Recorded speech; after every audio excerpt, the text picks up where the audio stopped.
Friends. पिछले video में हम लोग देखे थे कि स्विच केस का सिंटैक्स क्या होता है। तो हम लोग एक प्रोग्राम देखेंगे आज की स्विच केस के ज़रिए एक प्रोग्राम को, एक सिंपल कैलकुलेटर को हम लोग कैसे बना सकते हैं। ठीक है, तो ये क्वेश्चन है web two print a simple calculator using switch case. तो देख लेते हैं कि ये कैसे एग्जीक्यूट होता है। स्विच केस के ज़रिए ये हम लोग कैसे कर सकते हैं।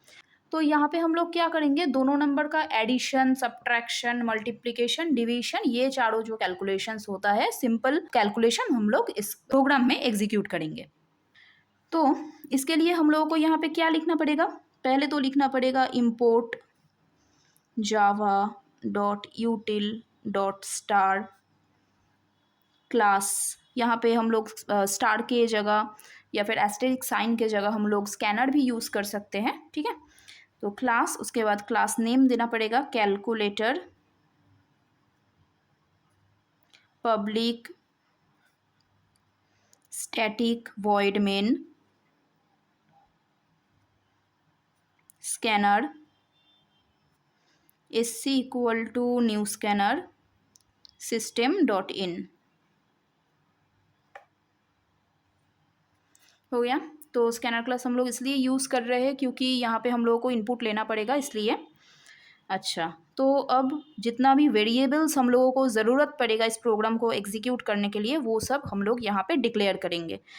तो कितना वेरिएबल्स हम लोगों को ज़रूरत पड़ेगा यहाँ पे, एक होगा चॉइस करने के लिए स्विच वेरिएबल, दो ठो नंबर इनपुट करने के लिए दो वेरिएबल, और जहाँ पे हम लोग स्टोर करेंगे वो एक तीसरा वेरिएबल। ठीक है, तो टोटल मिला के हो गया 4 ठो वेरिएबल। ठीक है, तो यहाँ पे हम लोग चॉइस जो है वो कैर में ले रहे हैं। ठीक है, कैर CH,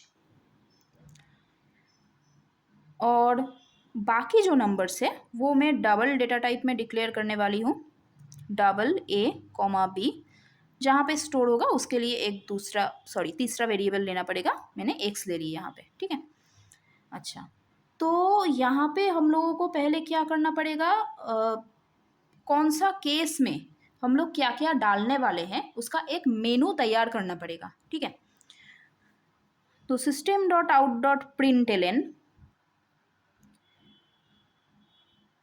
प्रेस बैकस्लैश n का काम आप लोग जानते होंगे, फिर भी मैं बोल देती हूँ बैकस्लैश n का काम क्या होता है, नेक्स्ट लाइन या फिर न्यू लाइन, मतलब प्रेस, ये प्रिंट करने के बाद कर्सर क्या होगा, नेक्स्ट लाइन में चले जाएंगे।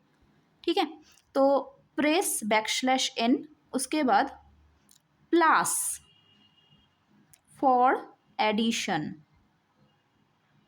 तो यूज़र को प्लस सिलेक्ट करना पड़ेगा अगर वो चाहते हैं कि दोनों नंबर का एडिशन देखें। ठीक है, तो प्लस फॉर एडिशन हो गया, फिर backslash n, minus for subtraction, फिर backslash n, into for multiplication,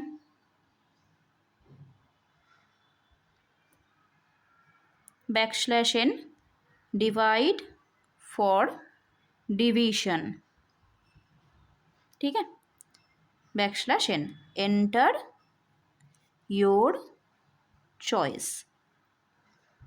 तो ये हम लोगों का मेनू हो गया। ठीक है, तो प्रेस, उसके बाद नीचे आ जाएगा कर्सर, फिर प्रिंट करेगा प्लस फॉर एडिशन, फिर नेक्स्ट लाइन में आएगा cursor minus for subtraction, into for multiplication, divided by for division, and enter your choice. तो चॉइस के लिए हम लोग CH वेरिएबल लिए थे कैड में, तो यहाँ पे हम लोगों को लेना पड़ेगा CH equal to character input करने का फंक्शन होता है SC dot next first bracket open close dot char at A capital bracket के अंदर 0। हो गया कैरेक्टर इनपुट। अच्छा, अब और क्या करना पड़ेगा, यहाँ पे देखिए दो ठो नंबर हम लोगों को इनपुट लेना पड़ेगा, तो वो हर एक केस के लिए दो ठो नंबर सेम ही रहेगा, दोनों नंबर का ही एडिशन होगा, दोनों नंबर का ही सब्ट्रैक्शन होगा। अगर हम लोग सब्ट्रैक्शन माइनस सिलेक्ट किए तो ऐसे तरीके से जितना भी केस हम लोग एग्जीक्यूट करने वाले हैं वहाँ पे दो ठो नंबर ही यूज़ होगा।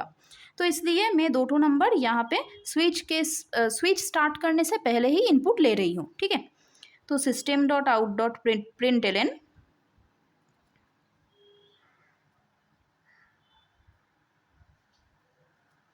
Enter 2 numbers a equal to sc dot next double b equal to sc dot next double। हो गया 2 नंबर इनपुट। अब हम लोग स्विच स्टार्ट करने वाले हैं। स्विच ब्रैकेट के अंदर क्या होगा, CH, सेकेंड ब्रैकेट स्टार्ट। ठीक है, तो पहला केस कौन सा होगा, प्लस। क्यों, क्योंकि हम लोग यहाँ पे कैरेक्टर में इनपुट लिए हैं। ठीक है, तो इसलिए केस प्लस, और ये एक कैरेक्टर है इसलिए इसको सिंगल कोटेशन में रखना पड़ेगा। तो केस प्लस क्या होगा, यहाँ पे एडिशन होगा। तो x equal to a plus B, A B तो हम लोग यहाँ पे स्विच केस के पहले ही इनपुट ले लिए थे और x भी डिक्लेयर किया हुआ था यहाँ पे। तो x equal to a plus B addition हो गया। अब हम लोग यहाँ पे प्रिंट करेंगे system dot out dot println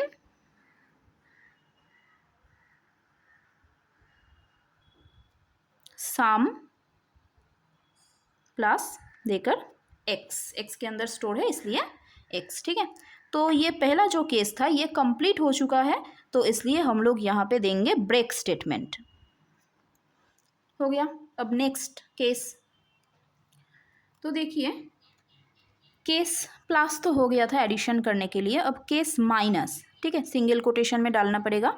x equal to a minus B, उसके बाद प्रिंट हो जाएगा इसका डिफरेंस, फिर break case into x equal to a into B, system dot out dot println product x, ये भी प्रिंट हो जाएगा। फिर ब्रेक केस डिवीजन मतलब divided by x equal to a by B, quotient x print हो जाएगा, उसके बाद ब्रेक। ठीक है, अब x equal to a by B, X equal to a into B, मतलब जो कोई भी कैलकुलेशंस यहाँ पे हो रहा है मैंने यहाँ पे सिर्फ x के अंदर ही स्टोर कर दी वेरिएबल को। तो बहुत स्टूडेंट्स का ये क्वेश्चन होता है कि मैम हम लोग सिर्फ एक ही वेरिएबल के अंदर क्यों स्टोर कर रहे हैं। ठीक है, तो ये इसलिए क्योंकि जितना भी केसेस स्विच के स्टेटमेंट के अंदर हो, फिर भी एट लास्ट जाके सिर्फ एक ही स्टेटमेंट एग्जीक्यूट होगा। तो इसलिए किसी भी एक कैलकुलेशंस हो रहा है और वैल्यू भी एक्स के अंदर एक ही स्टोर हो रहा है ना, और उस वेरिएबल के अंदर ही हम लोग सारे कैलकुलेशंस करेंगे। अच्छा, तो चार्टो यहाँ पे केसेस था तो वो तो हो गया। अब एंड में क्या था, एंड में था एक डिफ़ॉल्ट स्टेटमेंट, तो यहाँ पे हम लोग लिखेंगे डिफ़ॉल्ट, क्या प्रिंट करेंगे यहाँ पे, system dot out dot println invalid. यहाँ पे आप लोग कुछ भी मैसेज डाल सकते हैं, invalid, wrong choice, wrong input वगैरह वगैरह। ठीक है, तो मैंने यहाँ पे इनवैलिड डाल दी, तो इनवैलिड हो गया। और डिफ़ॉल्ट स्विच केस का लास्ट स्टेटमेंट है इसलिए हम लोग यहाँ पे ब्रेक नहीं दे रहे हैं। ठीक है, तो स्विच यहाँ पे क्लोज हो गया, उसके बाद मेन क्लोज, क्लास क्लोज। ठीक है, तो ये था स्विच केस के ज़रिए हम लोग कैलकुलेटर कैसे बना सकते हैं जावा प्रोग्रामिंग में। Okay, thank you.